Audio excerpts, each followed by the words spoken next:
రోజుకో మాటతో జగన్ స్థిరత్వం లేని రాజకీయం చేస్తున్నారని మంత్రి సత్యకుమార్ యాదవ్ అన్నారు. అనంతపురం పర్యటనలో భాగంగా ప్రభుత్వాసుపత్రిపై వస్తున్న ఆరోపణలపై విచారణ చేయిస్తున్నామని తెలిపారు.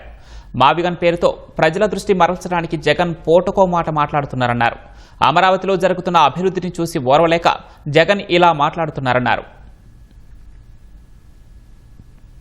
జగన్మోహన్ రెడ్డి గారు రోజుకో మాట మాట్లాడుతున్నారు.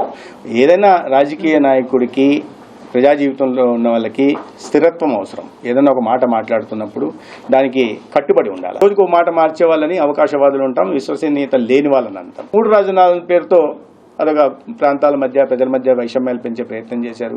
ప్రధానంగా ఏ ప్రాంతాన్ని కూడా అభివృద్ధి చేయలేదు. మావిగన్ అని అది మాట్లాడు, సరే దానికైనా కట్టుబడి ఉన్నారా? వచ్చే ఎన్నికల్లో మావిగను అమరావతి అన్నారు. పర్లేదు, మంచి నిర్ణయమే తీసుకున్నారు అనుకున్నాం. మరుసటి రోజు మళ్ళీ మాట మార్చేసి విజయవాడ సరిపోదా రాజధాని అన్నారు. అంటే ఒక నిలకడ లేని వ్యక్తి నిలకడ లేని మాటలు మాట్లాడుతుంటే ప్రజలు నవ్వుకుంటున్నారు, హాస్యాస్పదంగా ఉంటుంది. అమరావతిలో పెద్ద ఎత్తున అభివృద్ధి కార్యక్రమాలు జరుగుతున్నాయి. రాబోయే 2 సంవత్సరాల్లో అమరావతిలో పెండింగ్ పనులన్నీ పూర్తవుతాయి. అనేక రకాలైన అభివృద్ధి జరుగుతున్న క్రమంలో ప్రజల దృష్టిని అభివృద్ధి వైపు నుంచి, సంక్షేమం నుంచి మరల్చడం కోసం చేసిన కుటిల యత్నాలుగా ప్రజలు భావిస్తున్నారు. మేమే కాదు, మాకు అర్థమైపోతుంది, ప్రజలకు కూడా అర్థమవుతా ఉంది.